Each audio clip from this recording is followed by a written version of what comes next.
Buckle up. It's the Insurance Dudes Podcast. Boom!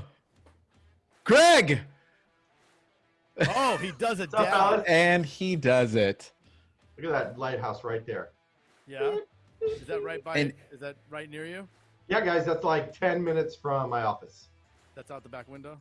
Yeah, You? I mean, I'm literally, I could drive down the road. It's a mile away. It's right down the street. That's cool. Nice. Famous Jupiter Lighthouse. Okay. Yeah. And you're in Jupiter, Florida.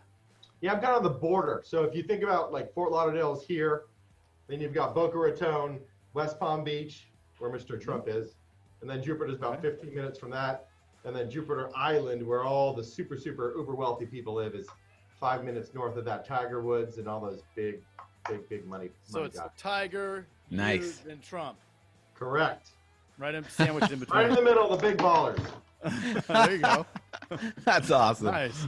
Well, Gregg Blanchard, welcome to the Insurance Dudes. Thanks, we have guys. to start with the most important question. What was the first concert you went to? All the way back. This is a good Young one. as possible. This is a really good one. So the first concert I ever went to was down at the Hollywood Sportatorium down in Hollywood. And back in those days, you know, I was probably 14. I snuck into a Rush concert with my Oh, yeah. It was the 2112 concert back in those days Nice. at the Hollywood Sportatorium. That's where I first got the smell of what marijuana smelled like. Because everybody at the concert was high, except for me, and I was 14. But Right. and then you were. Was it so? Was that probably Hollywood? from the Yeah. smoke that's coming from everybody else.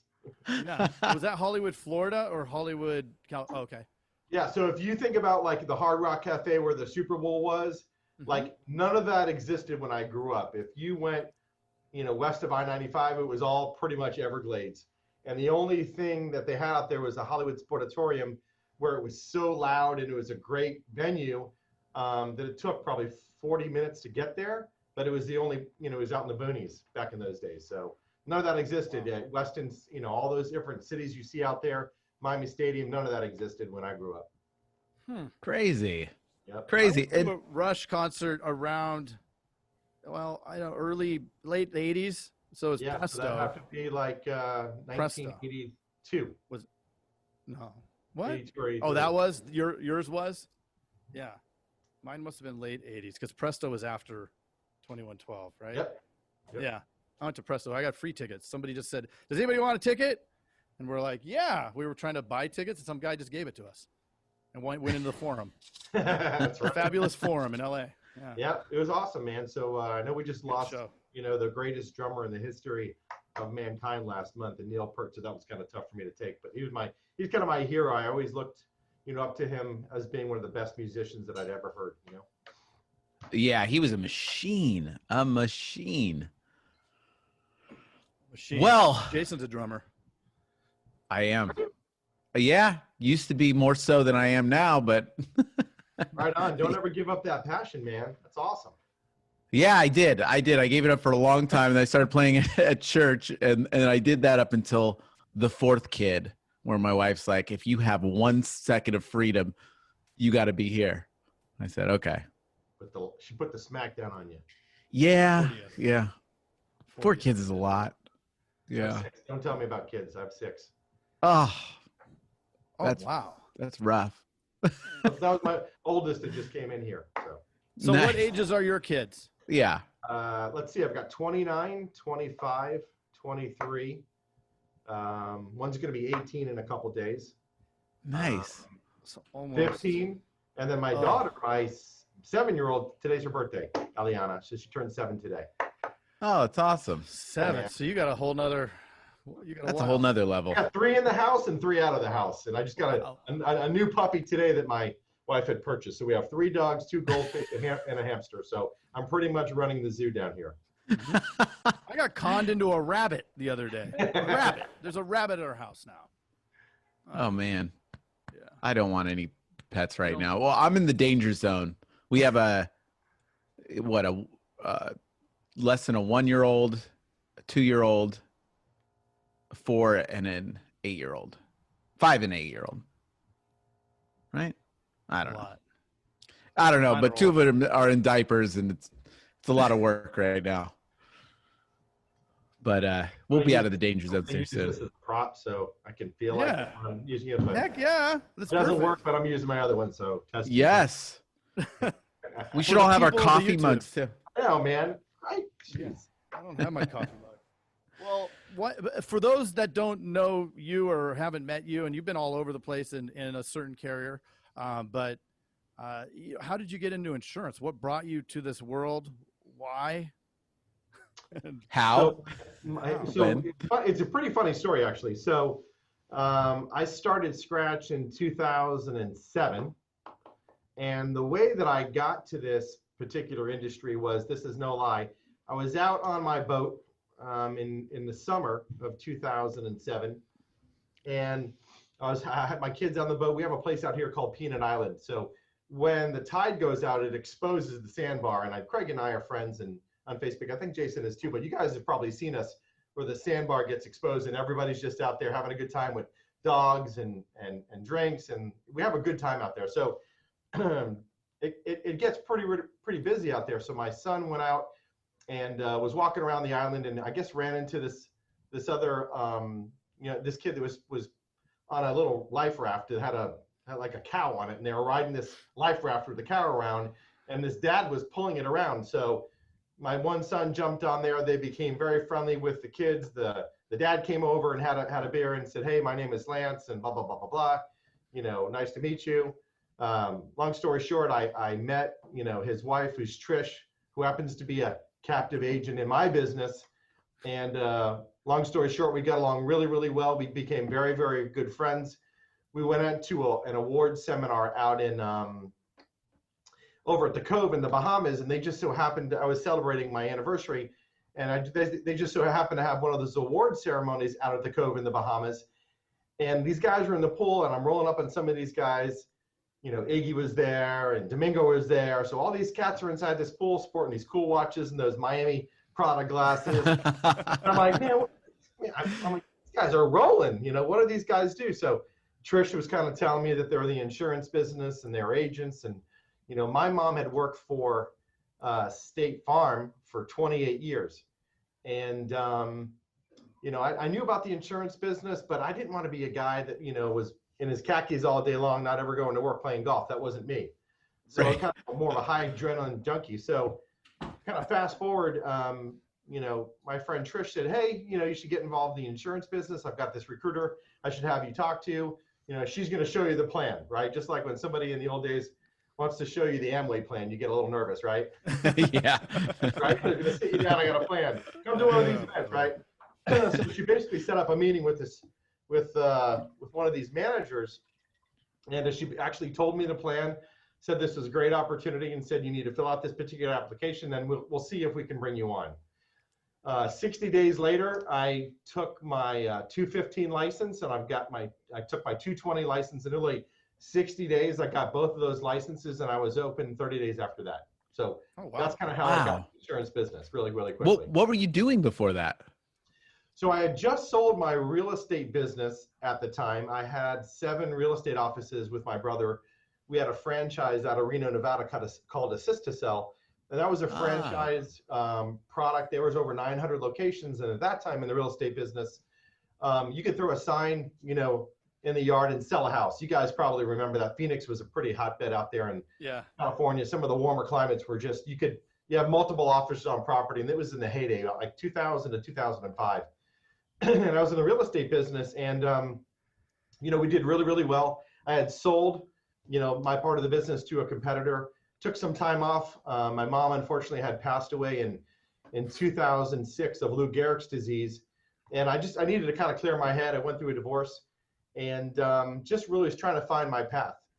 And if it wasn't for the fact that my mom had left me some funds through her life insurance policy, I wouldn't be sitting here as an agency owner of 4 offices today, because, a portion of that money went into bankrolling this business that has been very, very good to me and my family. So I kind of indirectly got into the insurance business, but that's kind of how I got in the insurance business directly, was, meeting this particular agent who's a very, very close friend of mine, who's a very successful, agency owner. She kind of got me into the business in 2007. I basically started from scratch. Wow. So you started with one office from scratch, months after even considering it, right? Yep. So what was take me through, I love the first year stories because we all have Oh, dude. just those pains and like, what the hell am I doing? Right. Oh my God. It was a complete train wreck. And my particular captive, their educational system was so, I would say, outdated at the time. Was? A little outdated. So I went through the entire process, and they told me I need to do this, this, and this with all these different types of marketing, programs. And I thought to myself, that doesn't make a lot of sense to me. So for the first 10 months, I kind of ran my agency by myself for the first 10 months with no employees. I didn't have any employees. I didn't have, number one, the money to fund in employees, and I had no idea what I was doing. And at that time, we were on an enhanced commission program. It was a different type of program than it is today.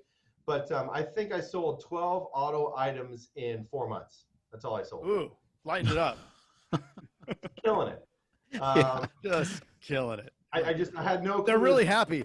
My 12 customers are just Yeah, I mean, so I sold happy. 12 auto policies, but literally the first day that I was open, I had an English woman come into my office and say, hey, you sold insurance. I need to buy a condo policy, but it's a seasonal residence for me. I'm only there 3 months out of the year. Now, you guys got to understand, in Florida, we have 15 different carriers that we write through, and we have a myriad of things that we go through to try to be able to even write a freaking policy. Right. And because we're in the wind pool and you have to deal with the fair plan, I had to write it through 2 separate carriers.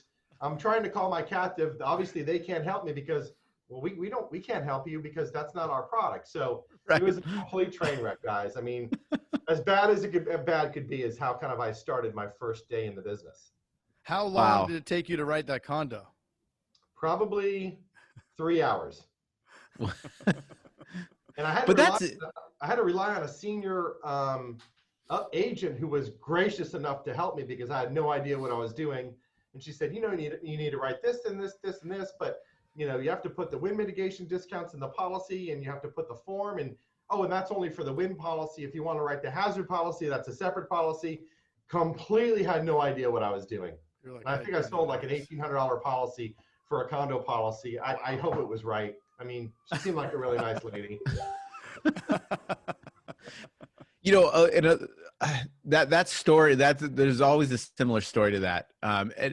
Some people are still living in that story where they don't get over that hump. But man, those are the times that really teach you how to do this game, is to get your teeth bashed in. It's never the smooth sailing. I've known agents that have walked into offices that were running pretty smooth. They've been around for like 30 years. They get in the office, they don't learn anything. And the thing just slowly starts, it's a slowly sinking ship, but they came in so smoothly that they never had to learn how to even sell a policy, really. You know what I mean? Yeah, for sure. I'm right there with you guys. 100%.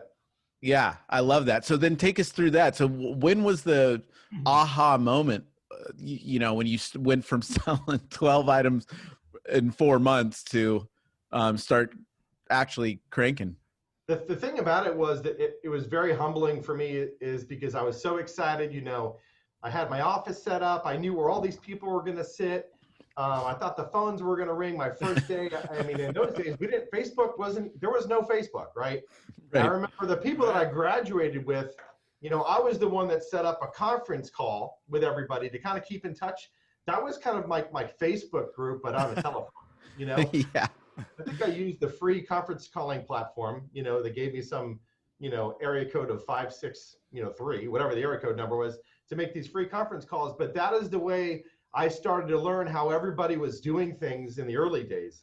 I would literally lock my door and go outside of my office and go visit real estate people that I had done business with. I had real estate agents that worked for me that went on to become real estate brokers.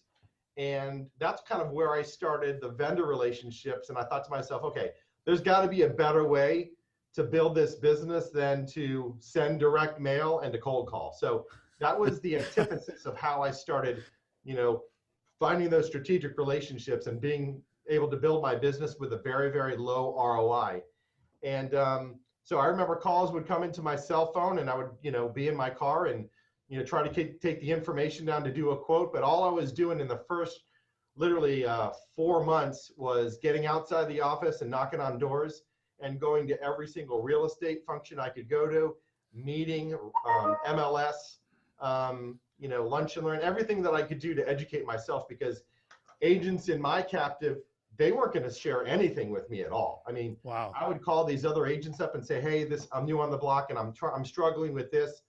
And they're like, sorry, there's nothing I can do for you. Maybe try, direct mail like the company says, or cold call. So in those days, I mean, nobody was willing to help me. So I had to kind of figure it all out, on my own. And it was a very, very hard time for me. But I think the resilience that I built, just like you hear when people that come up, they're from the projects or a broken home, that grit mentality. I knew that I could sell anything to everybody, and I had the gift of gab.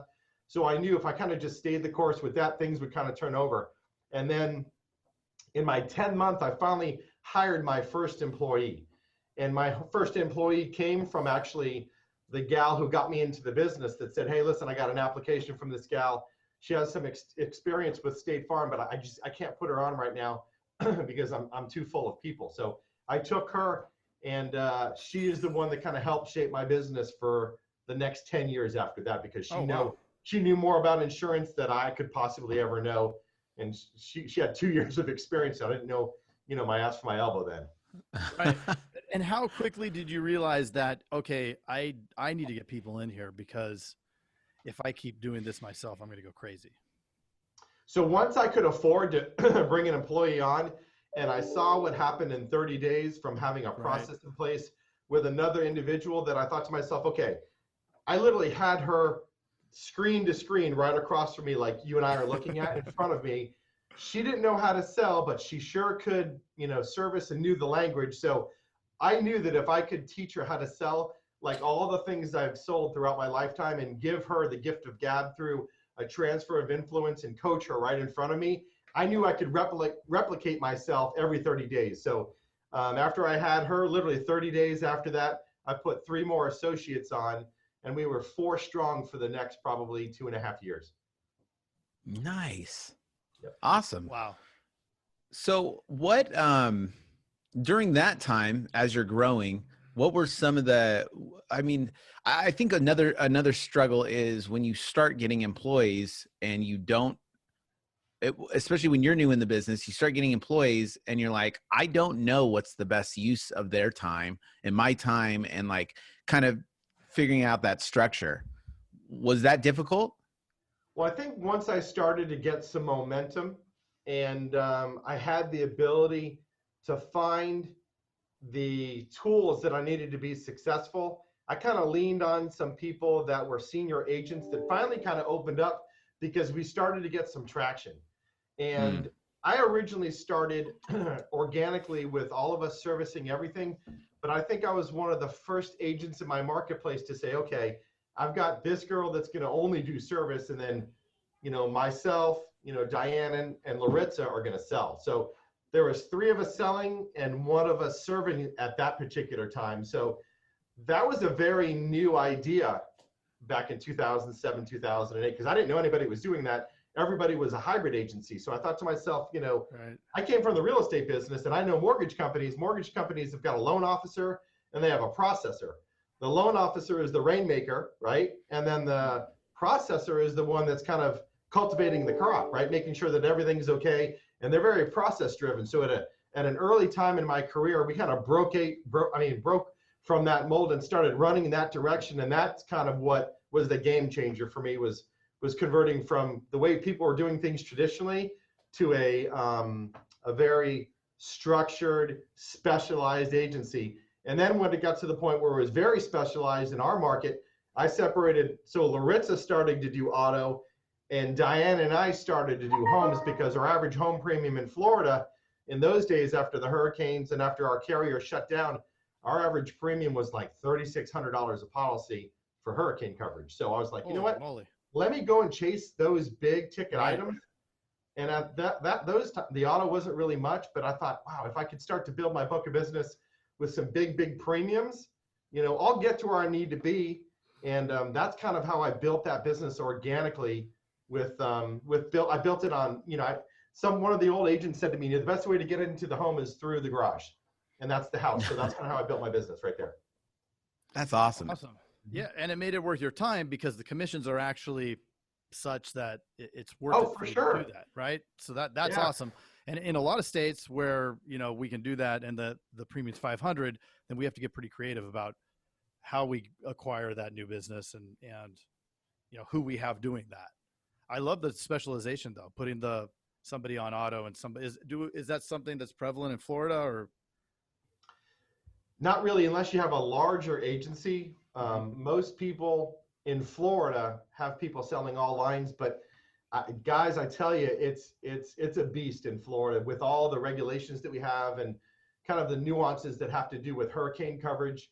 I have found that it cripples somebody to try to get them to do all lines. I couldn't imagine having a successful agency where people did home, auto, flood, all the lines of insurance, and then also having to service their books. I just don't think you'll get the production out of your people if they're not specialized. Right. You're taking away from their ability to sell. For sure. That's just the way I see it.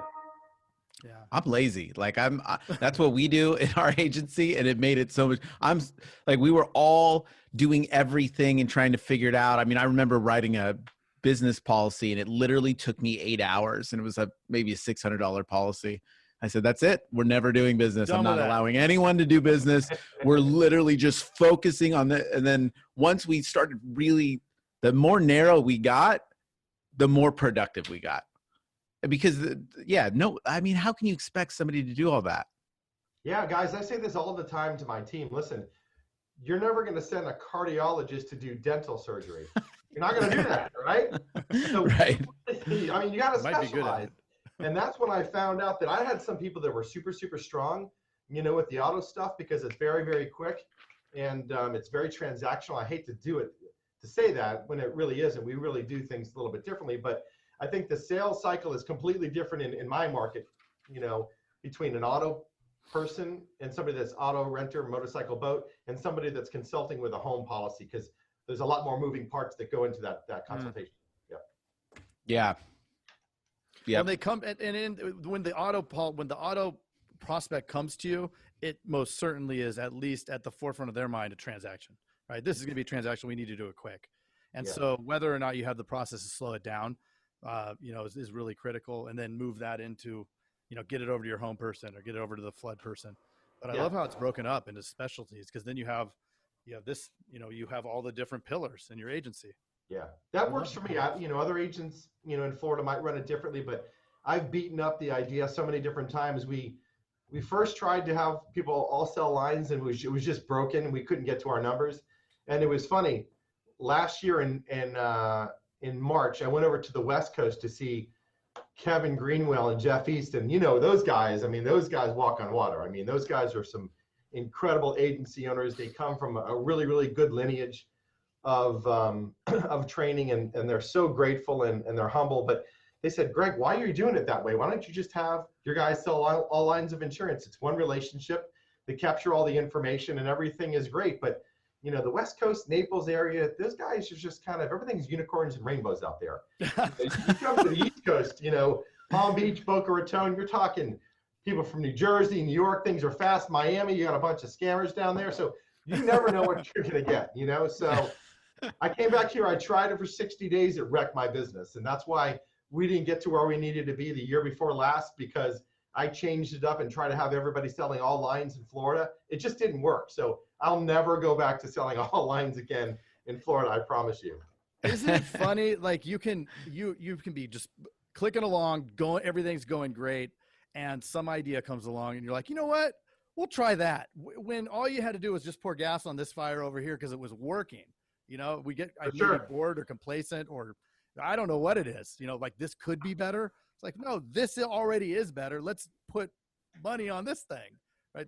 Man. My shop has never been an internet lead shop. I'm not one of those agency owners that has, 12 guys ready on the phone to do, live transfers and close and then just grow.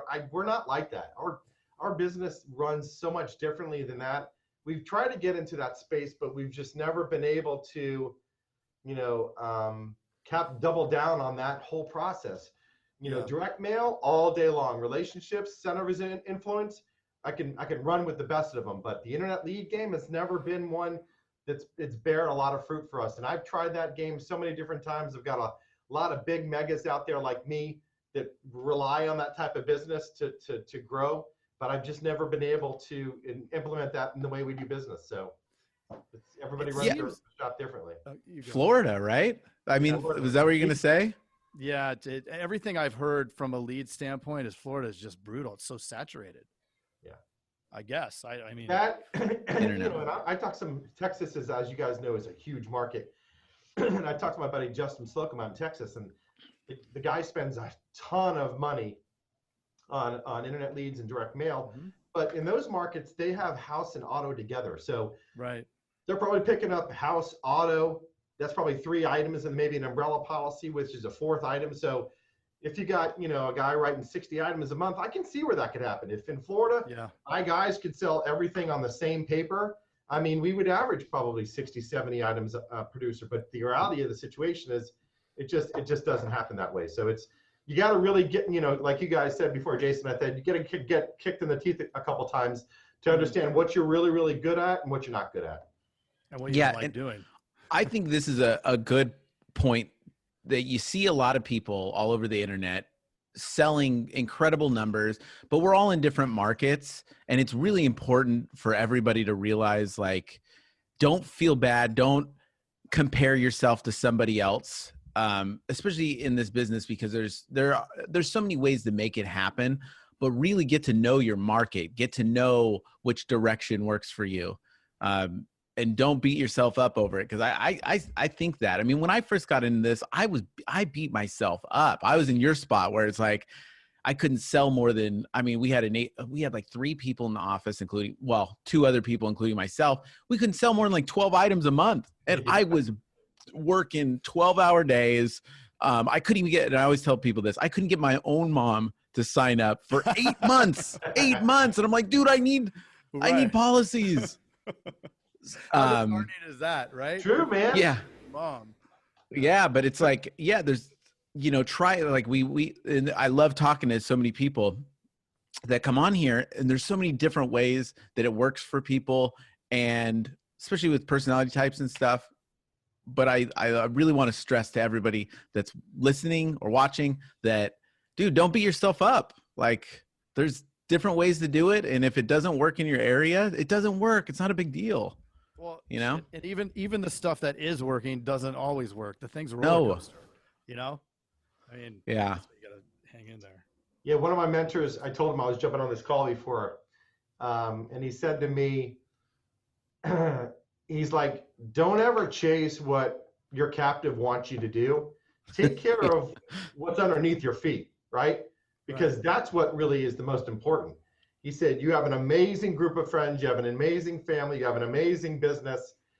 If you're not on the leaderboard, that doesn't matter. It doesn't mean you're not the most profitable. Hell, these guys could be on the leaderboard and they could be bleeding cash, or they could be very, very successful. But you have to measure your success, based on what your goals are with your team. And that's everything that you can control. So that kind of hit home with me today, because our numbers came out for the year to date. And we got some cat down in Miami writing 1,300 autos, just autos in 3 months. That's wow, dang. That's 406 autos a month. Like Jason numbers. That's right. But to your point, it's expensive. Like, where are you going to check the metrics out? Because if somebody's not spending as much as me, they're making more. You know what I mean? It's like, it's all relevant. I know this agent personally. He's spending $75,000 a month in marketing. It's $75,000. Our budget right now is $9,000 a month, and we're writing about $225,000 in premium. That's a pretty good ROI in my book. Yeah. Oh yeah, that's awesome. Well, it's what comfort level do you have with that cash going out? I get to this point where it's like at about 20, I'm like, okay. Still nervous. I'm getting nervous because if it's all. You can pay on the Amex, you can pay wherever, and then you have 30 days and you usually get it back. I mean, typically it comes back and it comes back more, but man, when you hit a dip, It's like, change your whole year. Change your whole year. Yeah, exactly. What were some of the hardest? Oh, sorry. I was just there's so many moving parts with the staff. Something could go wrong. Sometimes those outliers, the best producers, are doing something goofy, and you have to get rid of them. And then so it just there's so many moving parts, and you got to keep your eye on that ball. Yeah, I had a buddy that's just put something on Facebook the other day that said, "Hey, I've got this independent agency and this and that. I'm over here." And I'm like, "Dude, did you get smoked?" I had no idea. These people are like Phoenix. They come from up the ashes out of nowhere, and they were doing things they shouldn't have been doing. So I'm not judge, jury, or any executioner. It sometimes when the numbers are too good to be true, it usually is. Yeah. What were some of the hardest struggles that you've had throughout the last 13 years that you've been doing this? Probably the top of my list is trying to understand that the people that work for me are never going to want it as much as I want it for them as they want it for themselves. You know what I mean? So totally. I want it for these people more than they want it for themselves. And yes, I think that's the biggest struggle. I think all of us have the same talent pool, problems that we always have. From me to you guys and everybody that's listening, I don't know if I can count on one hand the people I have on my sales department have been here more than 3 years. They're like a running back. It's like getting Emmitt Smith and letting that guy run for you for 6 years, then you burn him out. That's the reality of our situation. And my longest tenured employees are my sales manager, my operations manager, and my customer service manager. Their tenure has been with me on average of 9 years. So it's hard to find that good talent and get people to buy into what you do. Because let's face it, a lot of people don't think insurance is exciting, right? Mm-hmm. It's not Gary Vee and it's not Grant Cardone, it's insurance. You're selling vaporware, so it's hard to be able to get people excited about those times things. But you can see right now what's going on in our business, the residual factor. You couldn't take me out of this place tomorrow if you asked me to, or gave me, a 4-time multiple, because the 4 times multiple is great, but this is a legacy business that I hope to bring in, my kids, so they can finally try what they want to do. And they say, you know what, Dad's got a pretty good gig. It's residual. No matter what happens with us, the competition, everybody's in the kind of the same stream. There's never going to be a replacement for people that want to do business with each other. And that's why I think the insurance business is such a great business. But the talent, the hiring is the most, difficult part of our business. Well, you see all the other businesses in different industries now, they all are trying to model some sort of subscription business, right? The gym, everything. The car washes. I mean, you go to the car wash, they want to sell you on the pay $30 a month or whatever, so you keep coming back, and then you never go, right? Yeah, my son owns a mobile detailing business. I mean, luckily, every time I sell an auto policy, I give away a free car wash to his business. So nice. I mean, it's a good business, right? So he's got an embedded business, but he's on a subscription program.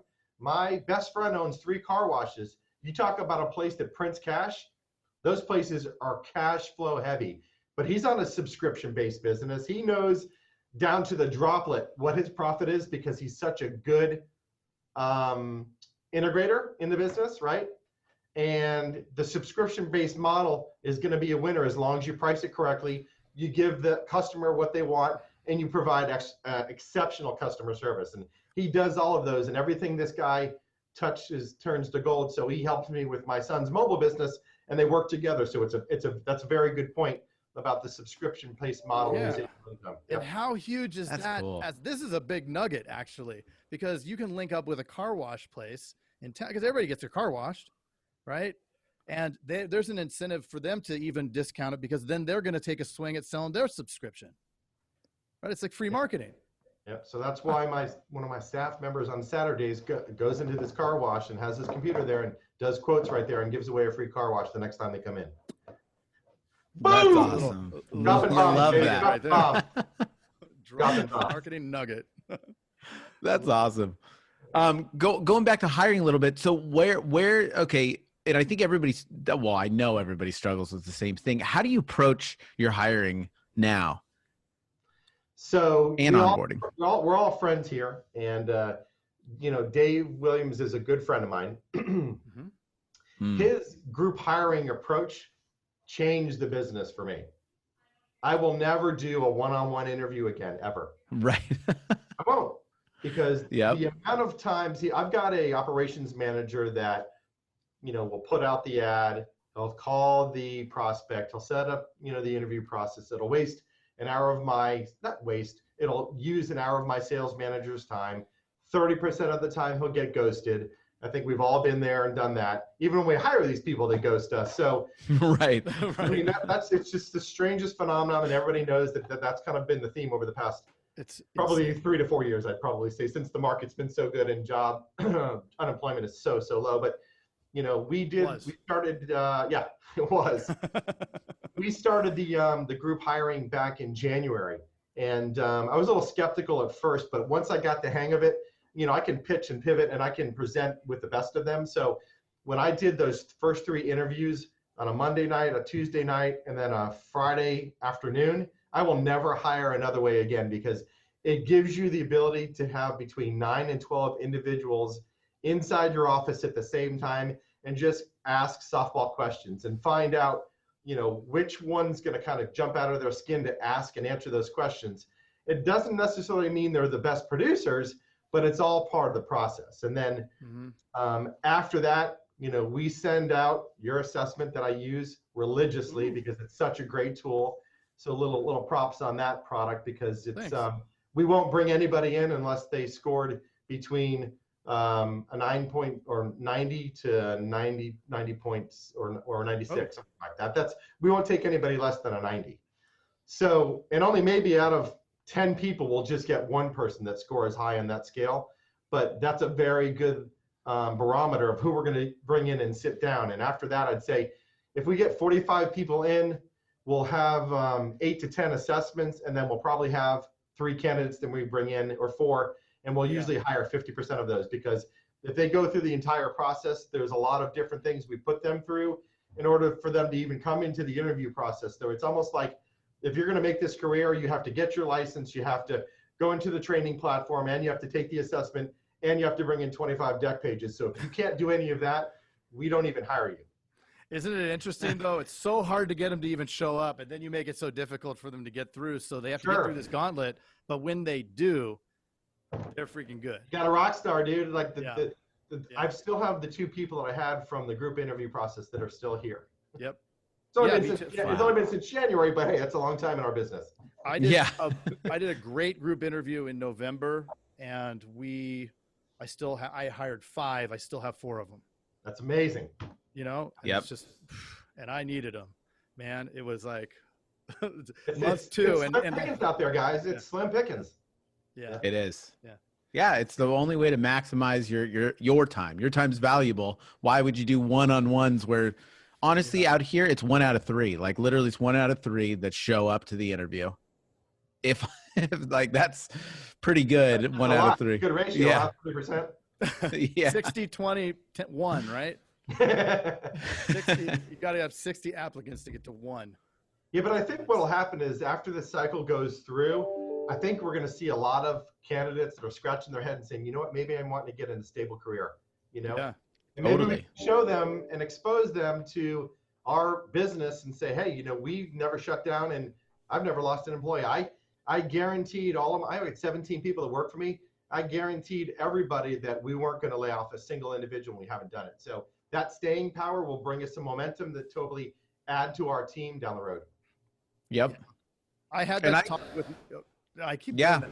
Yeah. No. We did this talk, and I think he had the same talk with the team. It's like, look, you guys are safe.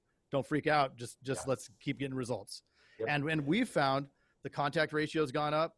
I mean, we were at 8 to 12% before this. Now we're north of 24% on contact ratio. So it's actually good that people are home. Yeah, you can thrive anytime anything's shaken up. You can thrive because everybody's out of their comfort zone. They're not busy because they're constantly doing the same thing that they do every day. So it's like there's always opportunity. I think that so. You guys did it again. You guys keep on. I just think they want to. I think they want to take a phone call so they don't have to talk to their family.